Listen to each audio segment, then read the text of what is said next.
कुलदेवीचा नामजप केल्याने स्त्री शक्ती द्विगुणित होत असते, कारण प्रत्येक स्त्री देवी रूपातून काहीतरी घेण्यासारखे आहे. प्रत्येक कुलदेवीकडे जी शक्ती आहे ती कुटुंबातील प्रत्येक स्त्रीने तिचे नामजप करून आपल्यात आणावी आणि आपल्या कुटुंबाचे रक्षण करावे.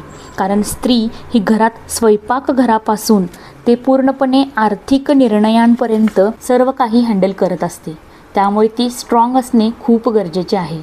अशा वेळी नामजपातून तिला मिळणारी आत्मशक्ती, आध्यात्मिक शक्ती आणि ह्या सगळ्या शक्तीने तिचे मन अधिकाधिक ऊर्जेने तृप्त होत असते आणि तीच सकारात्मक ऊर्जा तिच्या स्वयंपाकातून, तिच्या दैनंदिन कौटुंबिक कामातून घरातील प्रत्येक व्यक्तीपर्यंत प्रवाहित होत असते.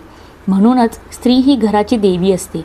तिने जर कुलदेवतेची उपासना केली तर तिचे मन सकारात्मक ऊर्जेने भरून जाते आणि ते पूर्ण घरामध्ये सकारात्मकता निर्माण करते.